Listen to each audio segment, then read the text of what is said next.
Hey, this is Tony Soprano, and you're listening to Jersey Boyz Podcast with your hosts, Dave Sturchio and the Ernst Boys. I mean, I could give a shit about the Cowboys. We're in New Jersey. These guys got balls being Cowboys fans in Jersey. Anyways, enjoy. Or whatever. How about this, Cowboys? Yeah! What's going on, Cowboys Nation? Welcome to another episode of the Jersey Boyz Podcast right here on Chop Sports Media and, of course, wherever you get your podcasts. It is Dave Sturchio. It is nationally known comedian's brother, Keith Ernst, America's fan, the Grinch. You know what? It's funny. I literally was going through my spiel. I just thought he was here. He's not. Brett Ernst is on assignment right now. He's in Naples, Florida for the week doing stand-up. So go check out Brett's social media posts. And if you're in Florida, go check out Brett this week. Keith, we have won 2 games in a row. That is called a winning streak. It has happened before. The Dallas Cowboys get their big win over the New York Little Giants at this point. They look they look so bad.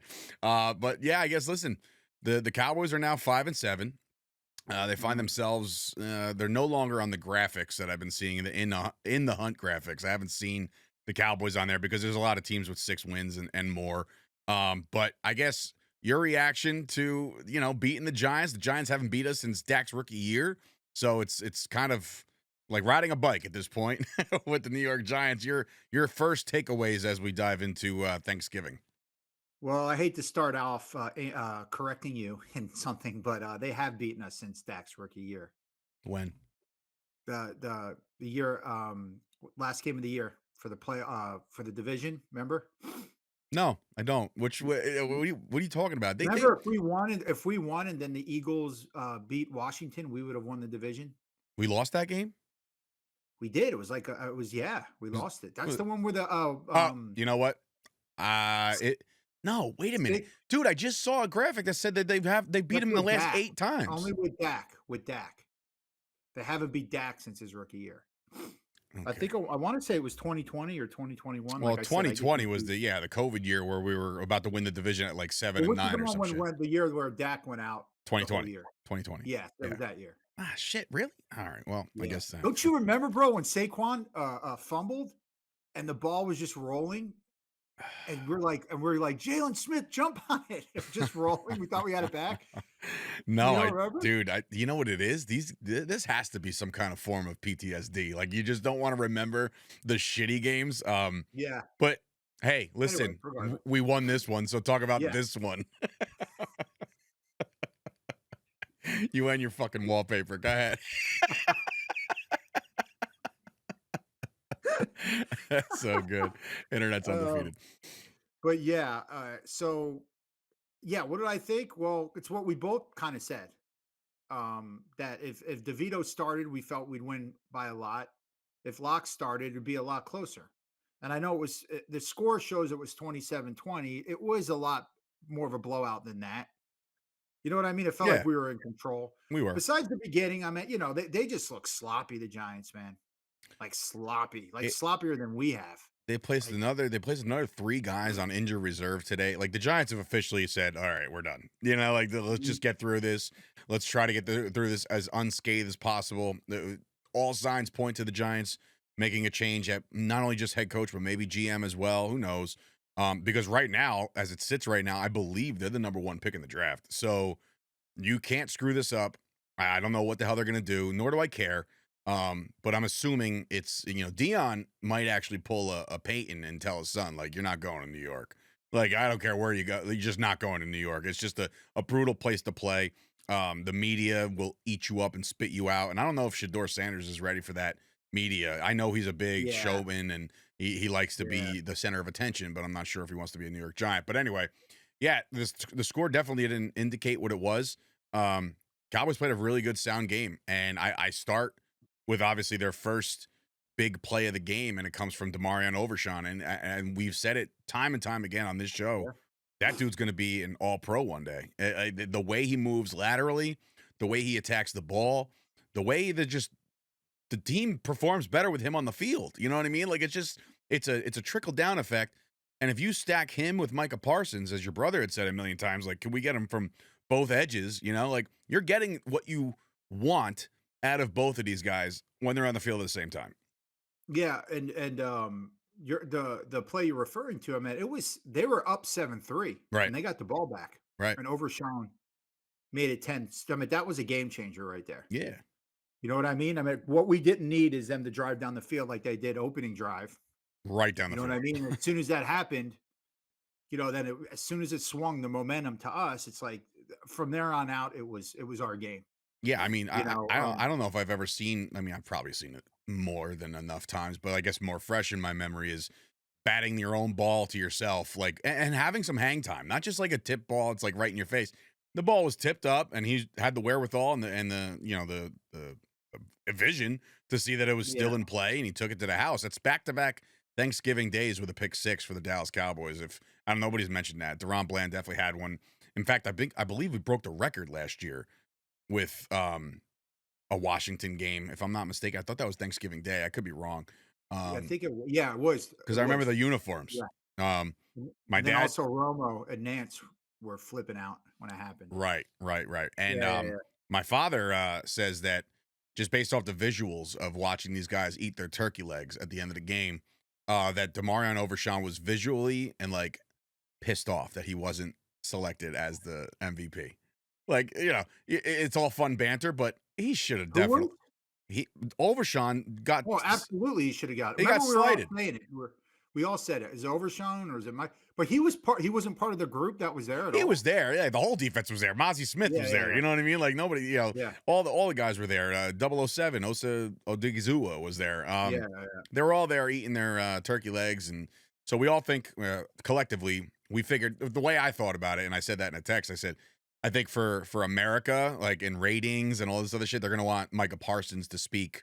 That's the only reason why I think he got the award. Honestly, I think I heard. Where did I hear this? That Carl Lawson and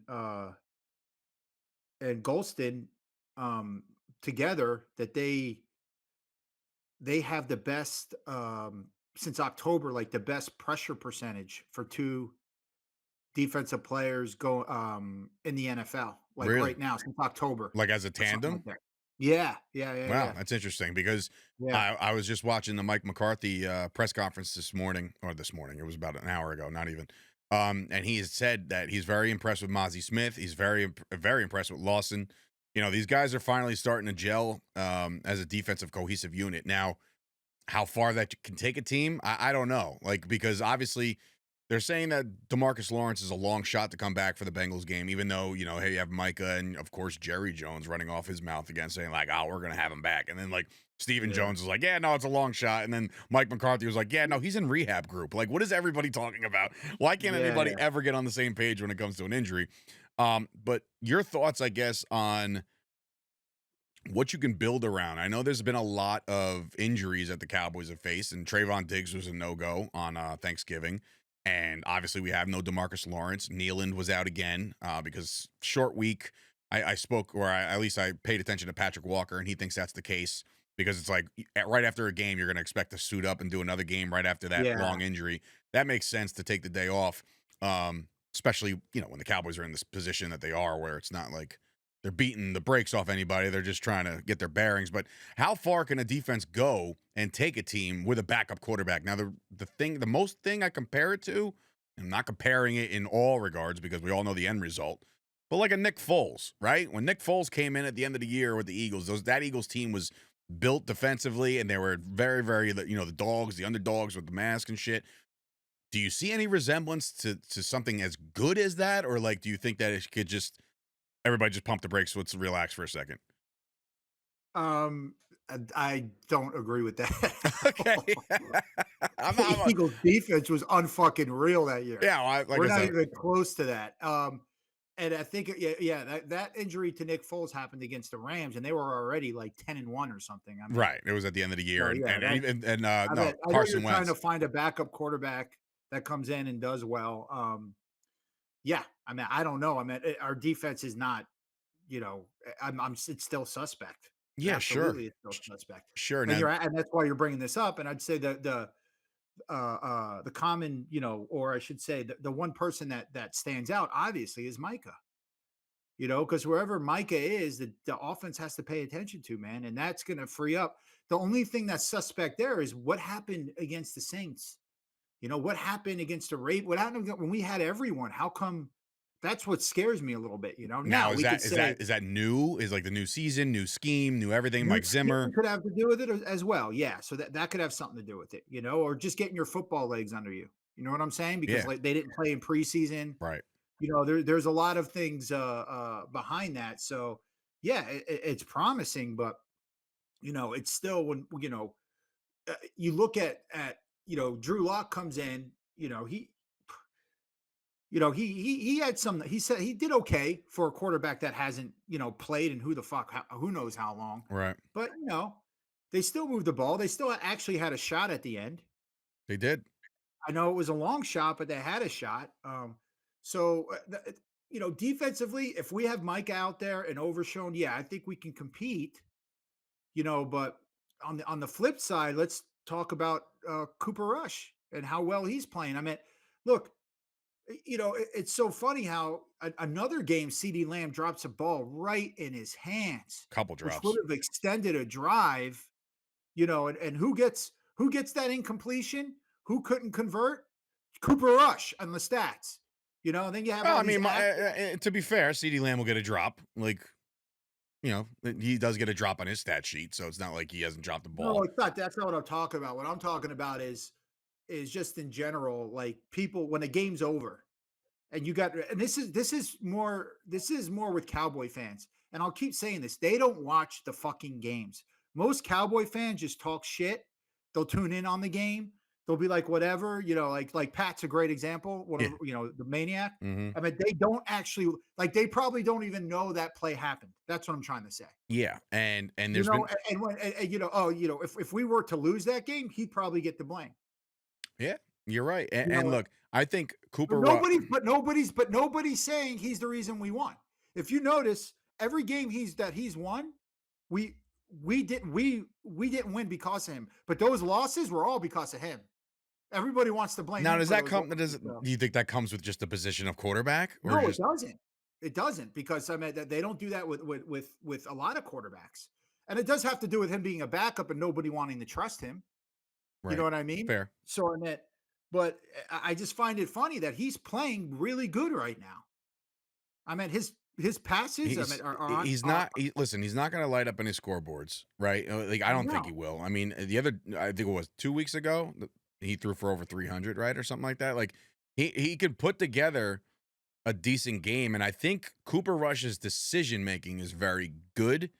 I don't think his mechanics are all that great in comparison to others that we've watched. And look, you can't make the comparison between Dak and him. It's a completely different quarterback. It just is. But Cooper Rush is playing competent football, and it helps when your defense is able to stop a couple people here and there and get a big turnover and get a sack. I don't know Absolutely. I don't know if like in the beginning of the year when Dak Prescott was healthy, we were getting that kind of shit. We were getting the doors blown off us immediately. Yeah, I guess Cleveland was the only example, and I was trying to. No, look at. I bet Pittsburgh saved his ass. Yeah, well, again, but he kept throwing picks. Right, And the defense kept stopping him.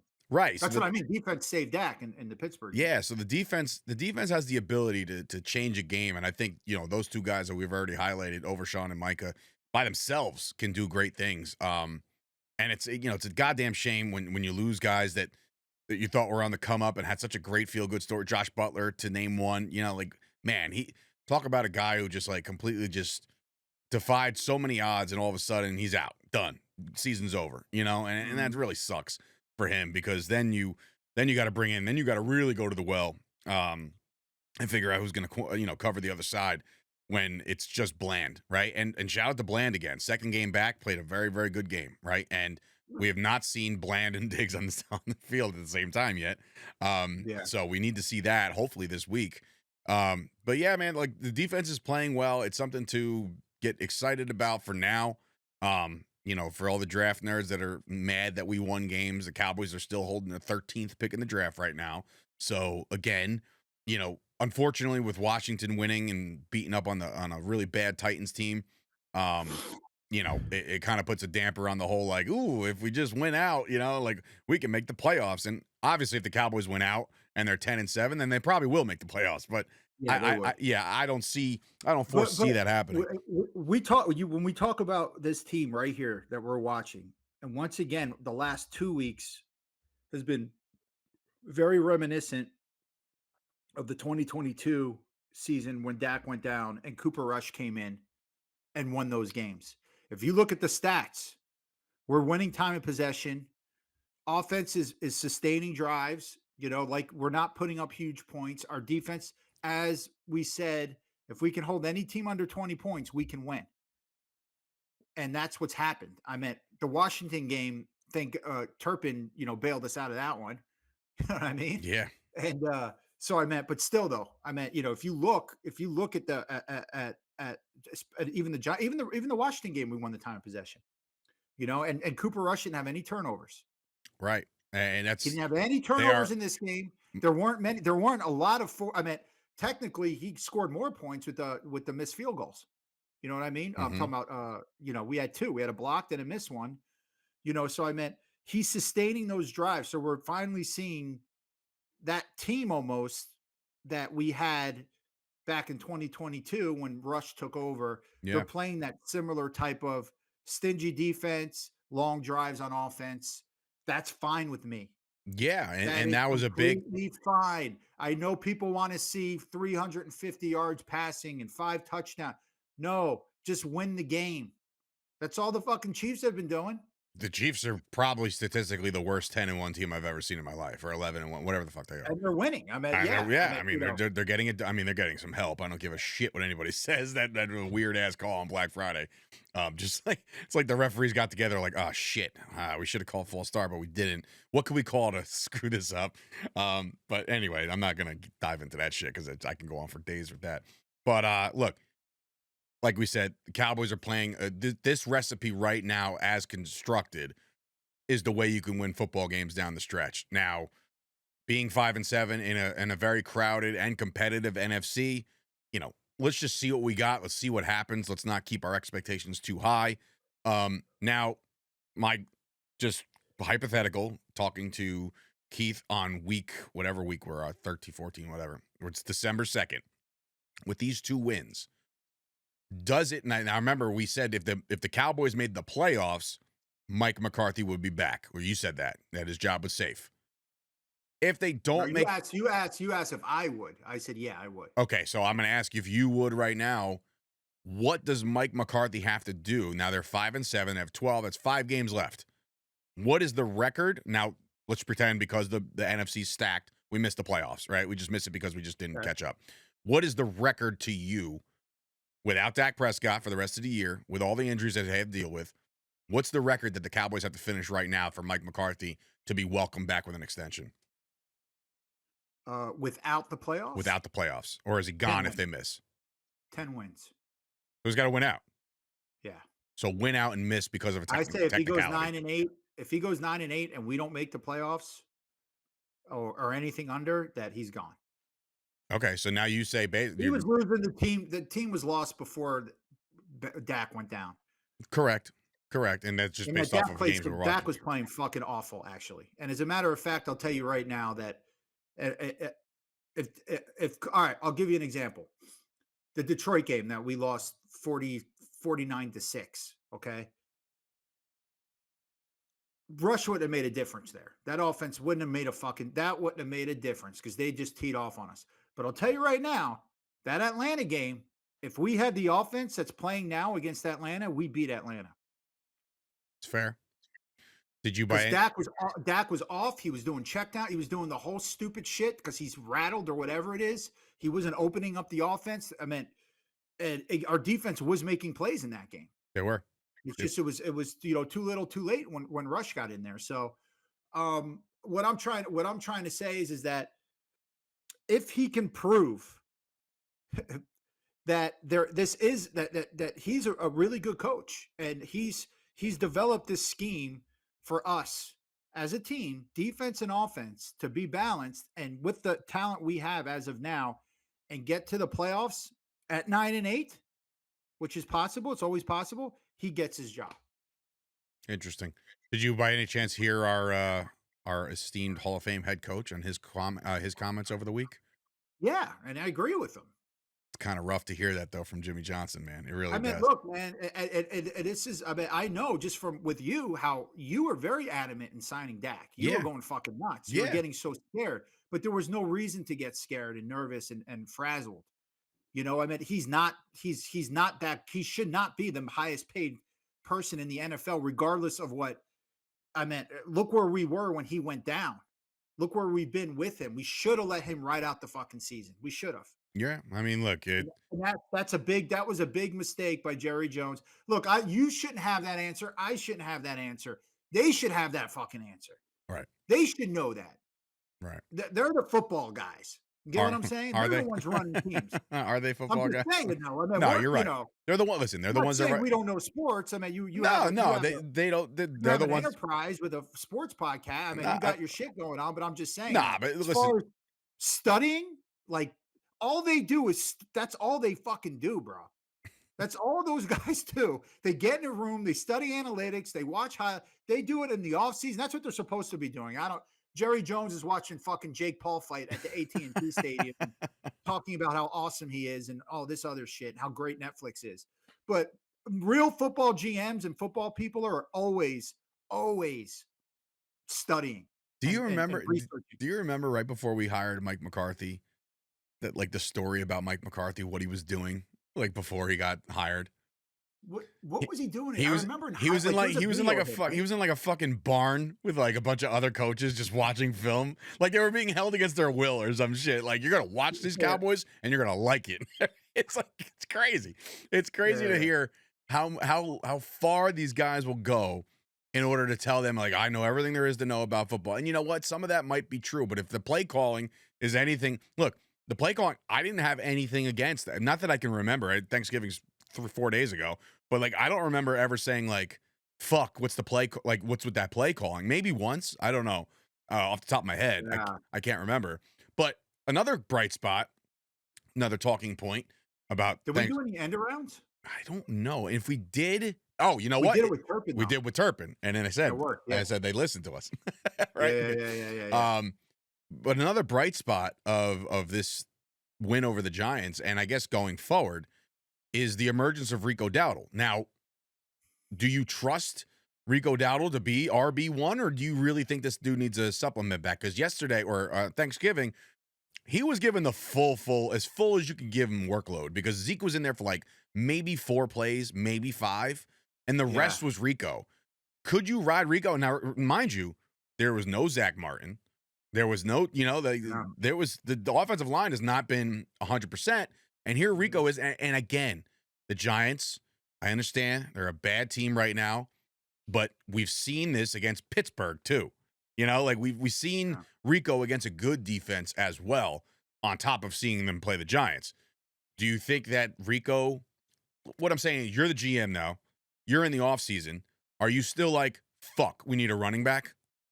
If he continues down a road of getting between 90 and 110 yards a game, yeah, I keep him. Because I'm pretty sure his contract is up as well. It's so hard to find a Christian McCaffrey, somebody who's out again, by the way. Yeah, I know. It's so hard to find that running back that makes a Saquon Barkley. It's so hard to find that running back that makes such a big difference. That what I'm saying, a difference between who's another starting quarterback in running back in the NFL. Say on the what's his name, the dude for the Rams, Kyron Williams. Yeah, right? Kyron, and even a little bit of the emergence of Blake Corum. Yeah.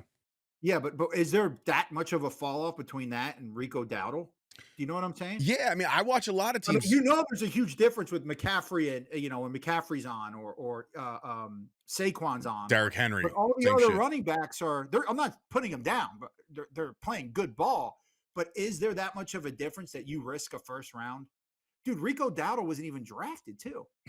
There was Kyron Williams, I think. Welcome to the story of the Cowboys. And look, and guys like who are just coming off of injury, like Isaiah Pacheco. They found him in the 7th round.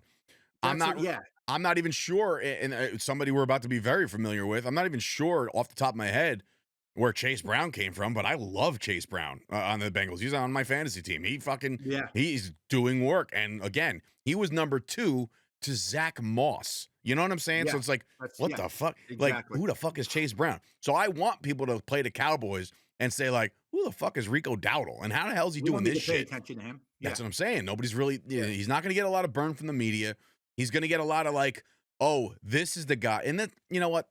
Thinking about that out loud, it's the unfortunate part about not signing Derrick Henry, because when you didn't sign Derrick Henry, all of a sudden they're like, ugh, it's Rico. You know what I mean? Like, but take Derrick Henry out of this and let Rico have the full load the entire year. I'm not sitting there like, man, we should have got Derrick Henry. If Rico's running the way he's running, like, no, like you just said, there's only 2 or 3 running backs in the NFL that can absolutely change a game based off their skill set. Everybody else is like a supplement back who started as a 2 and now is a 1. You know, like all these guys. Fucking Cordarrelle Patterson is still running the rock over there in fucking Atlanta. You know what I mean? Like, it's like, wait, what? You know, like you forget about these guys.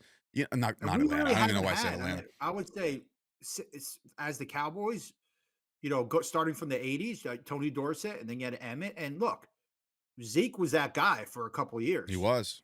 You know what I mean? So I meant, we had other running backs, from Julius Jones, Marion Barber, but even they were not that elite. The rabbit hole, the rabbit hole of guys that you could probably rattle off, running backs between Emmett and Zeke that were just like impactful, but not enough.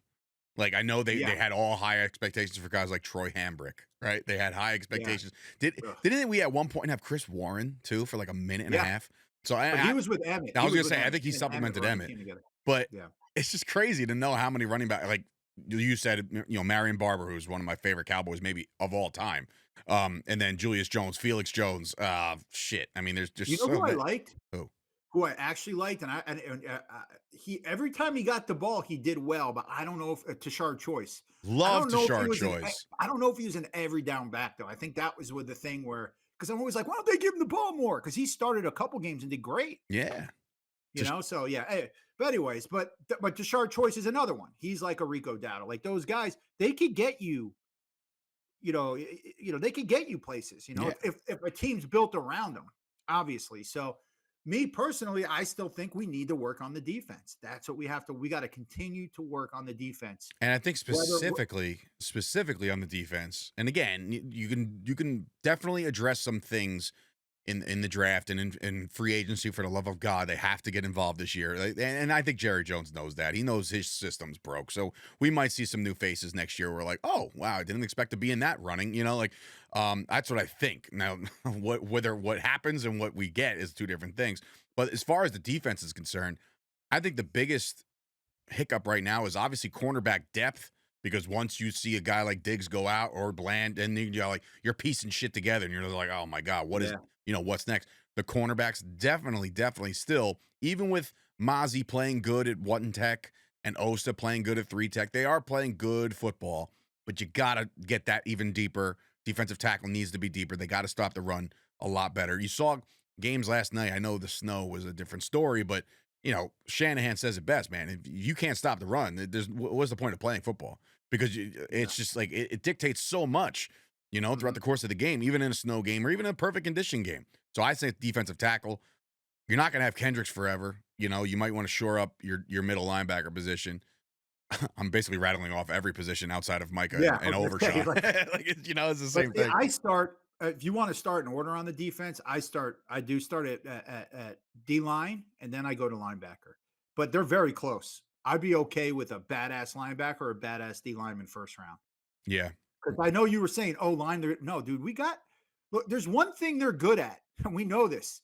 They're good at offensive. Even our backups are playing good. They know how to. They're not really good at picking defensive players, though. I'm starting to realize. Defensive players? Yeah, I'm talking about the Jones, by the way. Like if you're always like, oh man, from Zach Martin to Frederick to Travis Frederick to all these offenses, you're like, oh, CeeDee Lamb, oh that was it's like, but what? All right, defense. Who have we had? I mean, who have they chosen? I mean, DeMarcus Ware was with Bill Parcells. So Micah Parsons is all we really like. What other? Trayvon Diggs, I guess. No, no fucking way. I'm trying to be nice. I'm trying to play nice. But I'm just saying, though, like defensively, what have they really done? Like, I mean, it's hard.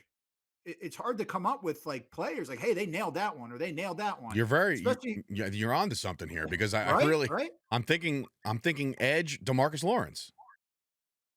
DeMarcus Lawrence is one. There you go. Yeah. So that's but that's if I have to stretch for one, you know what I mean? Like it's kind of crazy. If you look at these teams, they're finding these defensive players not in the first and second round either. They're finding them in later rounds. If you go and click on somebody that's playing, go look and see what round they're. I'm not talking about on the Cowboys, on other teams. See what round they were chosen in. I mean, that's the key, man. Defense is the key. Even it's the hardest position.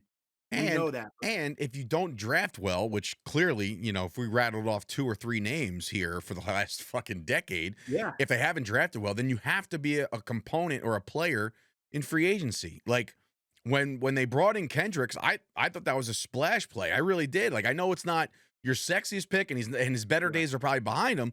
But we're like, oh, Kendricks played with Zimmer. He's got some fire. He chose us over the Niners. Remember, he was committed to the Niners for like a minute and a half. And he's like, nah, fuck this. I'm going over to Zimmer.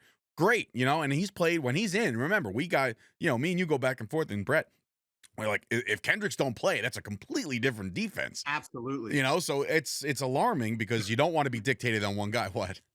Shout out to Gavone Clark. getting Gavone Clark got leapfrogged on a punt return. What the fuck was that? Yeah, was it a punt return or was it a kick return? Does it really matter?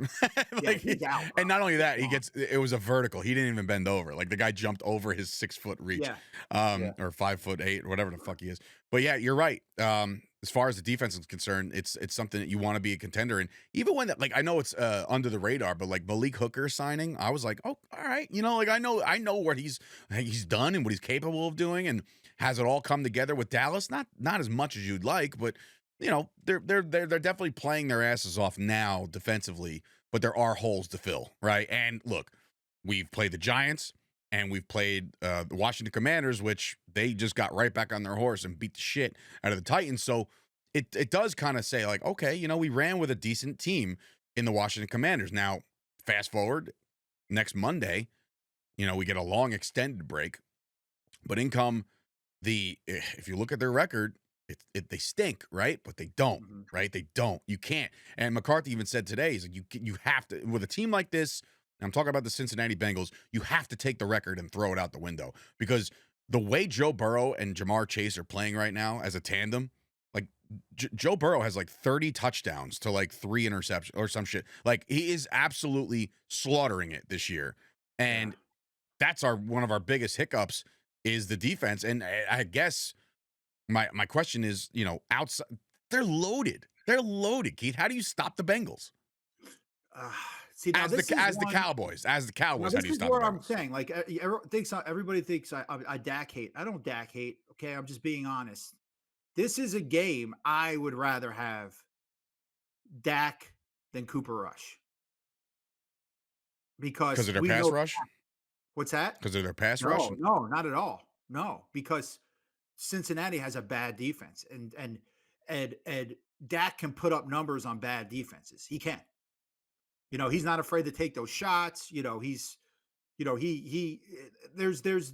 a difference there. Like I said, Cooper Rush would have beat the Atlanta team, but I think Dak, we'd have a way better chance with Dak playing this, because Cincinnati, that's going to be the issue in this game. If we can, we're going to have to keep up.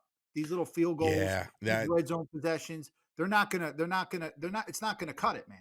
The Bengals have, like I don't know, they've lost. I saw there was a meme with all the games that they lost. They lost games. They've scored 34, 31, 28, another 30 something. The most recent lost those games. The most recent example is you let Russell Wilson throw for 400 yards on you. Like that doesn't happen in today's NFL. Not Russ, you know what I mean? Like not the Russ that we know, but he's playing his ass off all of a sudden. Did you see that stat with so I guess that was the most points scored. Now they've played 101 times, Cincinnati and Pittsburgh. 101 times they played. That was the most points scored in a first half. in all the times they played. Isn't that crazy? That is kind of crazy So because it you think shows about you that how yeah. good the Bengals offense is and how bad their defense is. Yeah, I mean the I haven't looked at the line yet. I'm assuming with the line of being the Cowboys home, better record, still a backup quarterback. I don't know what the line is. It could be a pick 'em for all I know. I But already know what it is. you I know already what know it what it is. is. Yeah, it's 5.5 Bengals. We're 5.5-point dogs. Yeah. We were 6.5 and Fuck. dropped a point. Really? Yeah. Yeah. So if this was neutral ground, we're almost 10-point dogs. Yeah. Holy shit! Yeah, see, that's Vegas. Listen, Vegas knows, right? They have an idea. But that brings me to my point, like, or one of my points about the Bengals is that they're playing offensive football that we've at a rate that we've not seen in a long time. They're playing really good, but at the same time, if you're letting Pittsburgh, who everybody was like, their offense is kind of their struggle point. If you had to flip a coin, it's their defense is really, really good. Their offense is right. But if you let a 400 yards through the air to Russell Wilson, like, what is your confidence level in Cooper Rush against this defense? I know you said if Dak was in there, he'd beat him up and slice him up. I think Dak would beat him up. Cooper Rush, I don't know, because that's not his game, really. You know, I mean, Didn't Cooper Rush beat the Bengals? But there was no Burrow, right? That was the Burrow was there. He beat him. Yeah. Beat him week 2. Yeah. But it was one of those, but that offense wasn't teeing off like this offense is. Yeah. You know what I mean? Yeah. I think that game was like 19-13 or something like that. But when we beat them with Rush, but I meant my whole thing is that with Joe Burrow, it's one of those things and I'm talking about our defense because our defense is going to have to win this game for us. Do you find him elusive, like a Lamar Jackson type, or just he could get away from a rush, or do you find him more of a pocket passer? Who, Rush or Burrow? Rush. I'm sorry, Burrow. I'm talking about Burrow. You know what? Burrow falls under the category of he has wheels if he needs them. Like Justin Herbert, like Trevor Lawrence. Like, these guys aren't running quarterbacks, but they can get the hell out of the pocket and make a play. Right. Yeah. But listen, if he sits back in the pocket, he will dissect us. That's just the way it is. Yeah. We got to get him flushed out. Like, have him on the run. That's probably the best path to success with this game. You have to have this guy on the run and under a little bit of duress.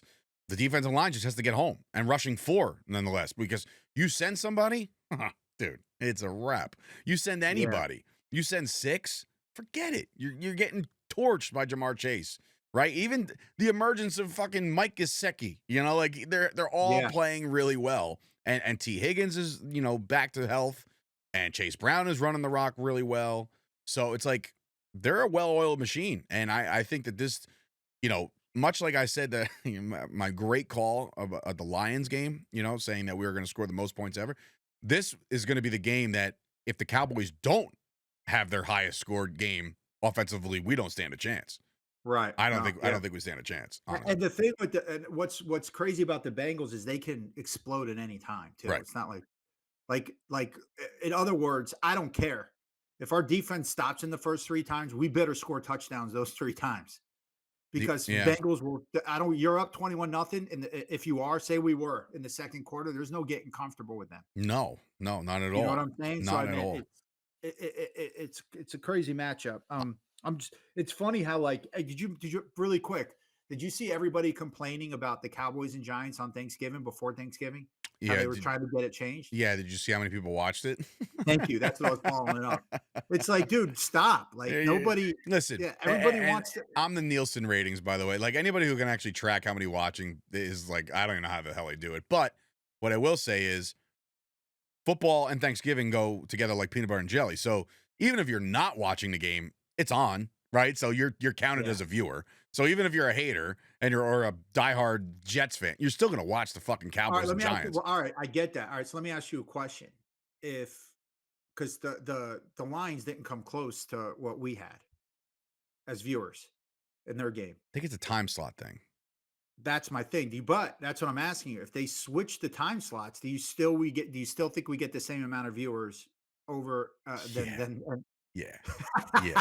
Yeah, for the Lions, I think it's like, they're having a hell of a season, right? And by God, what a horrific way to lose that game by the Bears. Like just and it cost the coach's job. So like that's how you Bro, know I can't even watch the playback of that. that It is makes it's my stomach alarming. turn. It's It alarming. makes my stomach turn. Yeah, I can't watch it. Like Can't I watch watched this, I watched this streamer guy, right? Some Bears streamer guy popped up on my TikTok feed, and like it's halfway, so like you see the game playing, and then you see him watching it, like one of those. And he's like, "All right," he gets like the one completion. He's like, "Okay, now get on the ball. You probably use a timeout here." Like he's like dictating. He's like, "They're not. It's weird. They're not using their time. Is this the last play of the game?" Like he was so upset. The guy was losing his fucking mind. And me watching it, I'm like, wait, like you got a time. What the fuck did you just do? Yeah. And the reason why he's fired so quickly is because he couldn't defend it. Right? You just like, yeah, no, we made the right call there, but we just got to execute. But no. Yeah. No, you didn't. You didn't make the right call at all.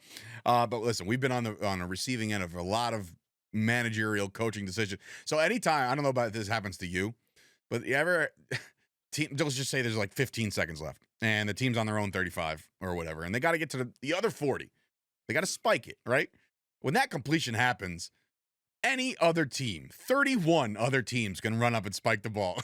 The Cowboys just couldn't do it. It was impossible. That will replay in my head forever. All right. So down to brass tacks here. Like I said, it's the Bengals coming in with, again, statistically, an offense that is just a complete juggernaut, but again, statistically, a defense that has been diced up by every team that they've played pretty much. And you said it yourself that the point differential is just insane. The close games that they've lost, I feel, if I'm not rooting for this team, like if I'm not watching the Cowboys and Bengals, every Bengals game that I watch them in depth because my brother has the combo of Chase and fucking Burrow, which is like really he's running roughshod over my league right now and the number 1 seed and all that shit. But every time I see him, I'm like, God, do I feel bad for Joe Burrow? Like this is not fair to him to put up these numbers and continue to lose. So now I'm wondering if the Bengals feel like, playoffs is probably in the rearview mirror for them now at this point. It's the way it is. I don't know their motivation right now. They're going to go out and play, but like, do you feel like there's any kind of let off the gas moment where they're just like, man, fuck, we just couldn't do it this year. Now we're just going to have to go out and play Dallas and whatever. Or are they looking at Dallas like, we're going to show you guys just how fucking badass we are. And it's just, it's going to come down to a point where the people are going to wonder, like, how bad can this defense be because of the fact that the Cowboys just, let them have it.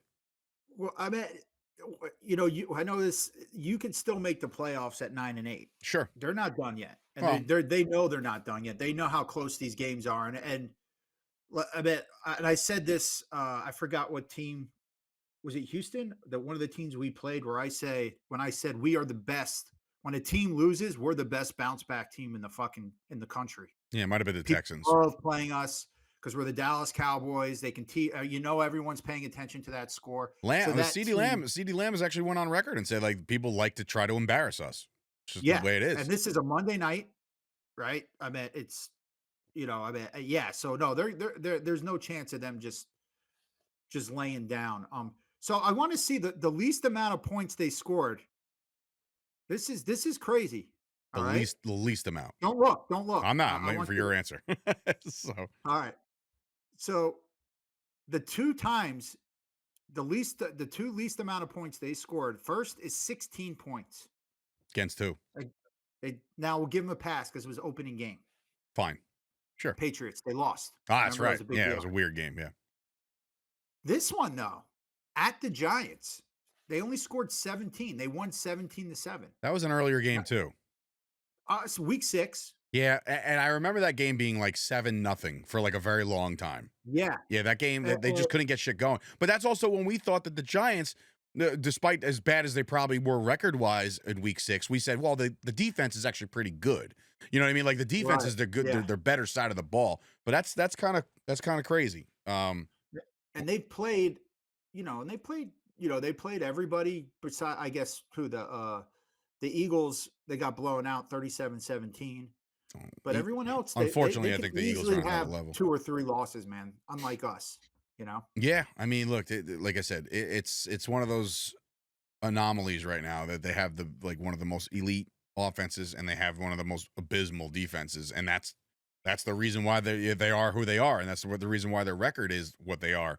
So for me, the way you win this game is the prototypical, Keith Ernst way to win this game. Time of possession.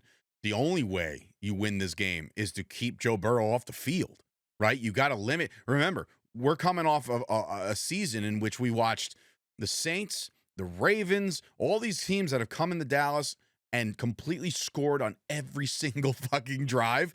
That's the problem. That is what you need. So even if you let them score on every single drive, right? You better hope they only get like 6 drives. You know what I mean? Like, and two of them are field goal drives or something to that effect, because you cannot go punch for punch with the Cincinnati Bengals. You just can't. I don't care how bad their defense is. We're also playing with a short deck. You know what I mean? Like, it is Cooper Rush, and I understand that there's differences between the two, but it's a different story, right? And we're still trying to figure out who the hell the number 2 receiver is, and we're gonna get Jake Ferguson back. Schoonmaker's been playing pretty well, actually, in his absence. Offensive line, Zach Martin, I believe, just based off of what McCarthy said, he'll be back. But I have to give flowers to fucking Brock Hoffman. That dude is a dog. He has not let up a pressure in 2 weeks. He has done an amazing job filling in for him. And like I said this on Twitter. It got a lot of positive response. The day that Zach Martin does hang it up, and it could be this year, I don't know. I'm not one to dictate how a guy feels.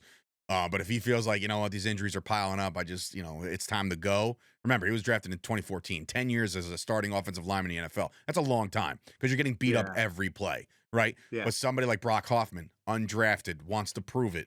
That's the kind of dude. That's the dude I want in that fight, 110%. So I got to give flowers to him again. But that's how you win this game. Time of possession. Rico Dowdle's got to run for, to me, collectively, 85 to 90 yards. I'm not going to give him like this big 120, 130 day. If he runs 85, 90, and then you got Zeke for like 20, 25, like then you have like Hunter Lipke with 1 or 2 runs. If they can run for 150 yards as a team, and Cooper Rush can just throw for like 150 to 200 yards, and they score when it needs to be scored, like red zone offense, which they've been abysmal at, then I think they have a really good shot of beating this Bengals team, just based off the fact that they got the ball more. But that's really my recipe. I'll make my pick after you give, I guess, your recipe for the way they can win this game. But that's where it's at for me. I don't think there's no blowing the doors off anybody. There's just like, well, look, we can get boat race. We can absolutely get our asses kicked, and we're just gonna kind of up in arms like, well, look, we don't have an offense to respond to any of this shit. You know what I mean? Yeah. So that's kind of where I'm leaning, but we'll see. I would say, I mean, that's obviously that is the recipe. Time of possession, keep Joe Burrow off the field. One thing though that I want to say with this game is this is a test. Like, this is a huge test in for where we've come, how far we've come with our defense, how far, if like Zimmer said, that they have been playing well since the Detroit game, and they have. I know Philly seemed like but you saw Cooper Rush shoot for 45 yards against Philly. That game should have been way worse, but our defense had some big plays in that game. They just were always on the field. Right. So this right here is a test, because we know the offense is going to move the ball. Our offense is going to move the ball. I meant, we know that they're going to move it. I'm not saying they're going to score, but it's not, defensively, this is their time to step up and say, look, we have gotten better. You know what I'm saying? Like, we are a better unit now. We're not the same unit that the Saints and the Ravens ran all over, and we're just not that team. So that's what I want to say about that. So why don't you go do your prediction? Sure. The way I see this one playing out is, like I said, the recipe is the recipe. You know what they need to do in order to win this game. Now, will they do it? The Cowboys right now are playing with a little bit more swag than they have in the past month, because Micah Parsons is barking a little bit, saying, hey, listen, we're not done yet. You know what I mean? And I understand that, like, if you look at the records and you look at the standings, and they're pretty much done, right? Like, there's not much positive you could see out of this other than the people bitching and moaning about the draft pick spot and all this stuff. But, like, Parsons feels like they're playing at another level. Overshawn feels like they're playing cohesive and they're playing at another level. I think they do show up against the Bengals. I do. I think that, All you need to do, and it's just based off of what I've watched against Pittsburgh, because of what I've seen what Pittsburgh can do against Joe Burrow, you can rattle this guy, and he will turn the ball over. He fumbled a couple times this past weekend. A couple ill-advised throws. They do exist. And if the Cowboys can take advantage of that and turn their possessions into short fields, I'm not talking about making Joe Burrow go 3 and out, because we know that's not going to happen, right? We know they're going to move the ball and they're going to do their thing. But if they can turn the ball over, they've been +4 in the turnover ratio the last 2 games in their last 2 wins. Before that, it was just a train wreck. We all know that. I think that's what's going to happen. I think there will be a time where there will be one strip sack that turns into a 10-yard field for us and we get in the end zone, right? The way you do that is turnovers. If the Cowboys win the turnover battle in this particular game, they will win the game. I think they will win the turnover battle in this particular game. I do expect one interception or some kind of fumble, something fucked up for us. It just always seems to happen somehow. But I see maybe 2 out of the Bengals, and we win the turnover battle. We win this game. Brandon Aubrey, game-winning field goal, 23-20. That's how I see this one playing out. Okay. Which is, again, low scoring for the Bengals' sake. Putting up 20 points. We just basically, they scored just as much as the Giants did, which you're probably thinking, like, this guy's out of his mind. Like, this is not the Giants. But the Cowboys' defense is playing a little bit better. So that's where I'll back that up.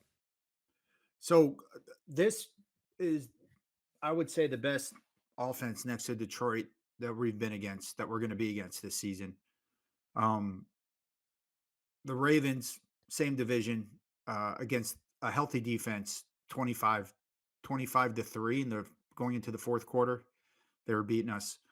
Then I look at, I would say Philly's offense is good. And then I'll say that again. I think our defense didn't play bad against them, against Philly. I don't think that they did.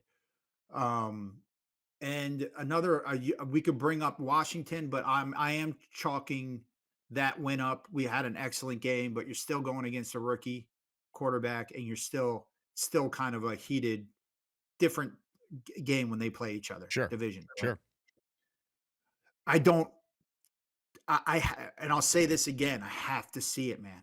And I haven't seen it. I don't see our defense being able to control the Bengals. I see big plays by the Bengals.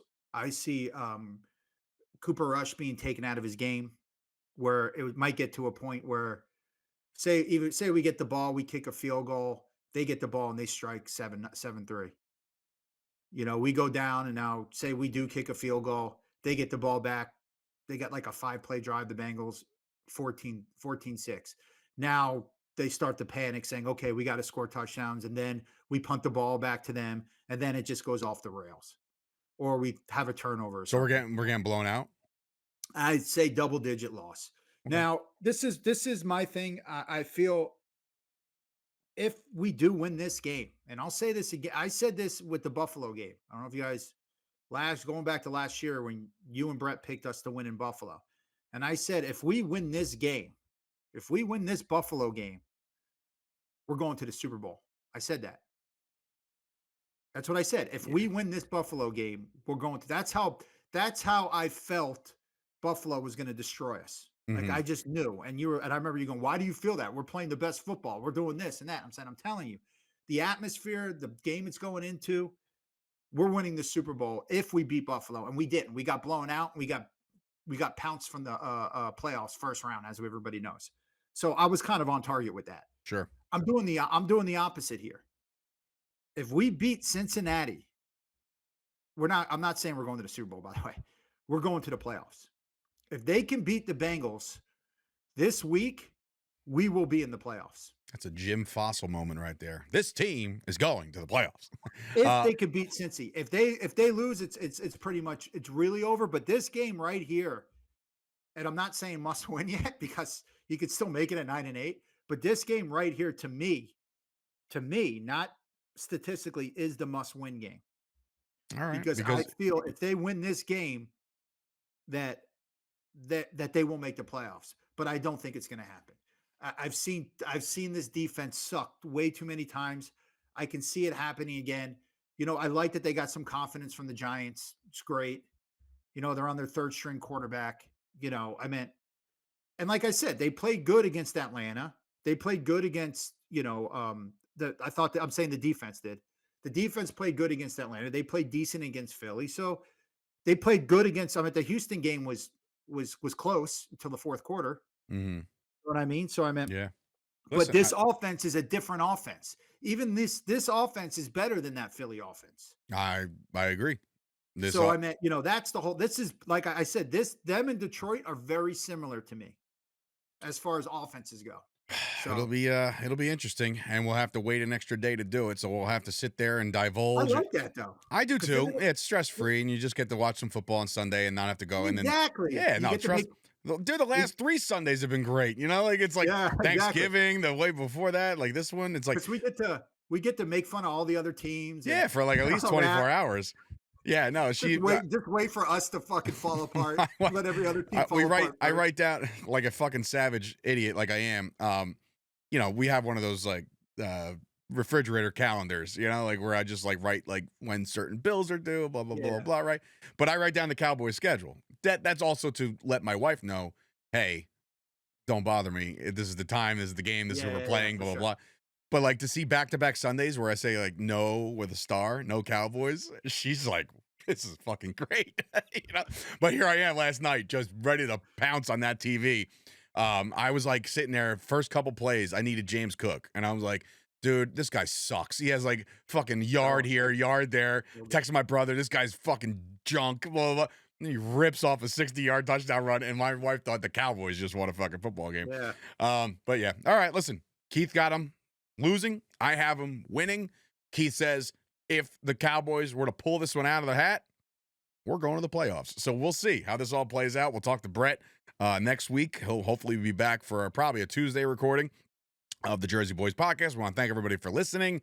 Let's go Cowboys, and we'll see you guys next time. Hey, this is Tony Soprano, and you're listening to Jersey Boys Podcast with your hosts, Dave Sturchio and the Ernst Boys.